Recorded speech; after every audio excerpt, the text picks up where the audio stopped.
கர்த்தருடைய பரிசுத்த நாமத்திற்கு மகிமை உண்டாவதாக. இந்த காலை வேளையிலே கர்த்தர் நம்மை ஒன்று கூட்டி சேர்த்து அவருடைய கிருபைக்காக கர்த்தரை நாம் ஸ்தோத்தரிப்போம். ஹல்லேலூயா, ஹல்லேலூயா. நன்றி அப்பா, ஸ்தோத்திரம். இயேசு எந்தன் வாழ்வில் மெலனானார், எனக்கென்ன ஆனந்தம். எந்தன் வாலிப காலமெல்லாம் எந்தன் வாழ்க்கையின் துணையானார். நாமமே தழைத்தோங்க நான் பாடுவேன் உமக்காக. எந்தன் இதயமே உம்மை பாடும், எந்தன் நினைவுகள் உமதாகும். இயேசு எந்தன் வாழ்வின் பலனானார், எனக்கென்ன ஆனந்தம். Let's turn our Bibles to Nehemiah chapter 2 and verse 20. Then answered I them and said unto them, the God of heaven, he will prosper us. Therefore we his servants will arise and build, but ye have no portion, nor right, nor memorial in Jerusalem. நெகேமியா 2:20. அதற்கு நான் மறுமொழியாக, பரலோகத்தின் தேவனானவர் எங்களுக்கு காரியத்தை கைகூடி வர பண்ணுவார். அவருடைய ஊழியக்காரராகிய நாங்கள் எழுந்து கட்டுவோம். உங்களுக்கோ வென்றால் எருசலேமிலே பங்குமில்லை, பாக்கியமும் இல்லை, உங்கள் பேர் விளங்க ஒன்றும் இல்லை என்று அவர்களுடனே சொன்னேன்.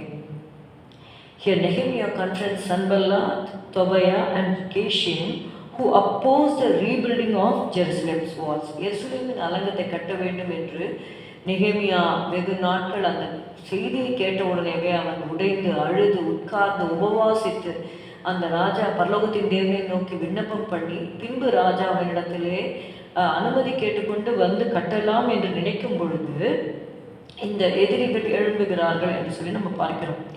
Divine purpose always overrides opposition. True kingdom work is sustained not by human approval but by divine backing. தேவன் ஒரு காரியத்தை செய்ய வேண்டும் என்று பரிசுத்தவான்களை சொல்லும் பொழுது அதற்கு விரோதமாக எத்தனை எதிரிகள் எழுந்தாலும் அது வாய்க்காமல் தான் போகும். When God ordains a mission, opposition becomes powerless. தேவன் இந்த காரியத்தை நிர்ணயித்த பின்பு தேவனுக்கு எதிர்த்து நிற்க ஒருவராலும் கூடாது.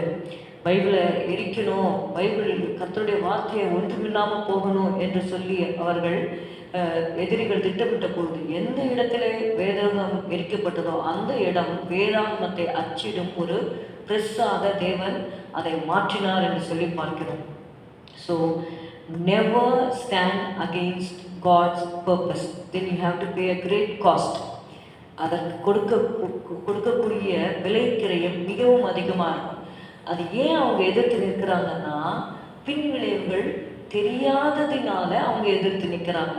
இயேசு உயிரோடு இருக்கும் பொழுது சொன்னார், மனுஷகுமாரன் காட்டி கொடுக்கப்படுவார், ஆனால் எவனால் காட்டி கொடுக்கப்படுகிறாரோ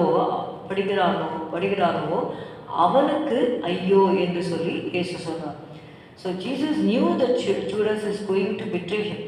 Still he warned him many times, but he chose to betray Jesus. ஏன் அதை செய்தான்னா பின் விளைவு தெரியாததுனால. He thought Jesus will somehow escape and he can go with the money. It's not possible. அதாவது கூழுக்கும் ஆசை மீசைக்கும் ஆசைன்னுவாங்க. அப்படி வந்து தேவனுடைய ராஜ்யத்தில் நடக்காது. இயேசுவை நீ காட்டி கொடுத்து விட்டு நீ எப்படி சந்தோஷமா இருக்கலாம்? முடியாது. We cannot do that. So Judas was doing that. கடைசியில் அவர் வந்து எஸ்கேப் ஆகலை. அவருக்கு உண்மையாகவே அவர் சிலுவையில் போய் மறிக்க போகிறாருன்ன உடனே அப்போ அவனுக்கு வந்து குற்ற மனசாட்சி வந்து குற்றமில்லாத ரத்தத்தை நான் காட்டி கொடுத்துட்டேன் அப்படின்னு சொல்கிறான். வழியா அவன் மனம் திரும்பலை, மனசாபப்பட்டான். ஆனால் மனம் திரும்பாமல் போயிட்டான். அந்த காசை எடுத்துகிட்டு போய் கேட்டால் இது ஓம்பாடுன்னு சொல்லிட்டு அவங்க வந்து அந்த காசு வந்து யாருக்கும் பிரயோஜனம் இல்லாமல் போயிடுச்சு. So don't stand against God's purpose. இங்கேயும் அதே பாருங்க, நெகேமியாவுக்கு விரோதமாக எழுப்புறாங்க, எத்தனையோ எதிர்ப்புகளை கொடுக்குறாங்க. ஆனாலும் அந்த எதிர்ப்புகள் ஒன்றும் இல்லாதபடி போகும்படியாக தேவன் வந்து even they try to kill நெகேமியா. எப்படியா நெகேமியாவை இவன் இருக்கிறதுனால தானே இந்த காரியம் நடக்குது, இவனே இல்லாமல் போயிட்டா அப்போ எப்படி அவங்க வந்து அதை செய்வாங்கன்னு சொல்லி மறைவான சூழ்ச்சிகள், கடிதங்கள் என்னென்னமோ செய்து பார்த்தாங்க. ஆனால் தேவன் அந்த இடத்துல ஒரு சுவரை கட்டணும்னு வச்சுட்டாருன்னா அதை தேவன் கட்டி தீருவார். தேர் காட் ஸ்டாண்ட்ஸ். அங்கே தான் கர்த்தருடைய அந்த ஆளுகை நிற்கிறது. Covenant identity determines authority. You have no portion. இங்கே பார்க்குறோம், நெகேமியா உடன்படிக்கை செய்தவர். ஆனால் இந்த சன்பலா தொகையாலாம் அவங்க உடன்படிக்கைக்கு உட்பட்டவர்கள் அல்ல. ஆனால் அவங்க என்ன சொல்கிறாங்க, இப்படி காரியம் நடக்க போகுதுன்னு நாங்களும் கட்டுறோம்னு சொல்லி வருகிறத பார்க்குறோம். These enemies were outsiders to God's covenant people, meaning they had no spiritual authority over the rebuilding. கட்டும் பொழுது நெகேமியா கூட சேர்ந்து இவங்க நாங்களும் உங்க கூட ஐக்கியமாக இருக்கோம், அது வந்து முடியாது. ஏன்னா இவங்களுக்கு தேவனோட உடன்படிக்கை இல்லை. அப்போ அவங்களுக்கு வந்து ஆவிக்குரிய இதில் பங்கை அந்த இடத்துல கொடுக்க முடியாத ஒரு சூழ்நிலை. Not everybody is authorized to speak into your calling. நெகேமியா அலங்கத்தை கட்ட வேண்டும் என்று சொல்லும்போது சன்பல்லா தொகையா நெகேமியாவுடைய அழைப்பிற்குள்ள வரும்படி அவங்க நினைச்சாங்க. அது வந்து தேவ சித்தம் இல்லை. Some voices must be recognized and rejected because they are not aligned with God's plan for your life. தேவன் நம்முடைய வாழ்க்கையில சில திட்டங்களை வைத்திருக்கும் பொழுது அநேக சத்தங்களை நம்ம கேட்போம். ஆனால் தேவ சித்தம் எங்கே இருக்கிறதோ அங்கே சமாதானம் இருக்கும். தேவன் நமக்கு தெளிவாக உணர்த்துவார், எந்த காரியம் இப்படித்தான் செய்ய வேண்டும் என்று. அதை மீறி நம்ம செய்யும்போது அது நமக்கு சமாதானமாக இருக்காது. நம்மளால முதல்ல அதை செய்ய முடியாது. ஆண்டவர் வந்து பலப்படுத்த மாட்டார். ஆண்டவர் தேவ சித்தம் கர்த்தருடைய பிள்ளைகளுக்கு எது நன்மையோ அதை தான் அவர் வந்து செய்வதற்கு அனுமதிப்பார். அதுதான் சமாதானமாக நமக்கு போகும்.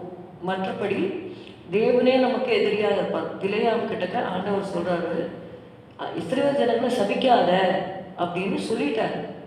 ஆனாலும் மறுபடியும் என்ன சொல்றாருன்னு கேட்குறேன்னு போகும்பொழுது அந்த கழுதை என்ன பண்ணுச்சு, பிலேயாமுடைய காலை சுவரோட போய் நெருக்கிடுச்சு. அவன் கழுதையை போட்டு அடிக்கிறான். ஆண்டவர் சொன்னார், கழுதையை உயிரோடு வச்சுட்டு உன்னை நான் வந்து என்ன பண்ணிடுவேன், கொன்றுவேன்னு சொல்கிற அளவுக்கு ஆண்டவரை கோவப்படுத்தினான். அதுக்கப்புறம் நம்ம பார்க்குறோம், இஸ்ரவேலரை ஆசீர்வதிப்பதே கர்த்தருக்கு பிரியம் அப்படிங்கிறத அவன் கடைசியில் தெரிந்து கொண்டான்னு சொல்லி பார்க்கிறோம். அதனால கர்த்தருடைய சித்தத்துக்கு விரோதமாக நம்ம எதிர்த்து நிற்காமல் இருப்பதற்கு தேவன் நமக்கு ஞானத்தையும் கிருபையும் தர வேண்டும். Faith inspires action. We his servants will arise and build. He doesn't just believe, he builds. சிலர் பார்த்தீங்கன்னா கர்த்தர் சொல்லுவார், விசுவாசிக்கிறேன்னு கடைசி வரைக்கும் ஒன்றுமே செய்யாமல் இருப்பாங்க. That is not the plan of God. If you believe, you arise and build. God, you may face opposition. அதாவது எதிர்ப்பே வராமல் அப்படியே கட்டிட முடியாத சில வேளைகளில் எதிர்ப்பு வரலாம். எதிர்ப்பு வந்தாலும் கட்ட சொன்னவர் கர்த்தர். அதனால எதிர்ப்பு எத்தனையோ காரியங்கள். இங்கே சில ஆலயம், அந்த எருசலேம் ஆலயம்லாம் கட்டும்பொழுது பார்த்தீங்கன்னா அதை திரும்ப இது பண்ணும்பொழுது எவ்வளவோ தடைகள்லாம் வந்தது.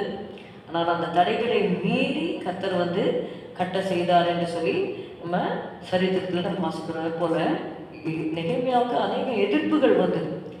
கடைசியில் அவங்க அந்த opposition was so much. For a period of time they have to work, and for a period of time they have to have security that to face the opposition.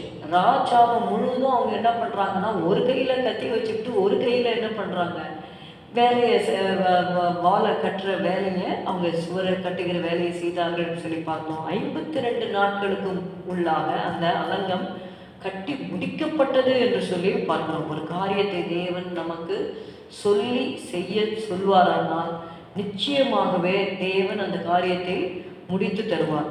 சபைகள் கூட கட்ட முடியாத படிக்கு, பெரிய சபைகளை கட்ட முடியாத படிக்கு எவ்வளவோ எதிர்ப்புகள் இந்த நாட்களில் கூட நடந்து, ஆனாலும் அந்த எதிர்ப்புகளை மீறி தேவன் தாம் வல்லமை உள்ளவர் என்பதை நிரூபித்து தடைகளை மீறி, தடைகளை மேற்கொண்டு ஆலயங்கள் கட்டப்பட தேவன் இந்த நாட்களிலும் கிருபை செய்து வருகிறார். அப்போ our God is the same yesterday, today and forever.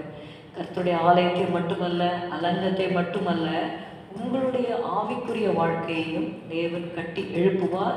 விசுவாசிங்க. ஸ்தோத்திரம் அப்பா, உம்மை துதிக்கிறோம் துதிக்கிறோம் துதிக்கிறோம் ஆண்டவரே. எங்களுடைய ஆவிக்குரிய வாழ்க்கையை, எங்களுடைய ஆத்துமாவை நீங்கள் கட்டி எழுப்பும்படி நாங்கள் செபிக்கிறோம். அப்போது எங்களுடைய குடும்பங்களையும் ஆண்டவரே நீங்கள் கட்டி எழுப்பும்படி நாங்கள் செபிக்கிறோம். கணவன் மனைவிக்குள்ள பிரிவினைகளை கொண்டு வருகிற எல்லா பிசாசின் கிளைகள், அசுத்த ஆவிகளை கட்டுகிறோம் ஆண்டவரே. பிள்ளைகள் பெற்றோருக்குள்ள பிரிவினையை கொண்டு வருகிற அசுத்த ஆவிகளை இயேசுவின் நாமத்தினால கட்டுகிறோம் ஆண்டவரே.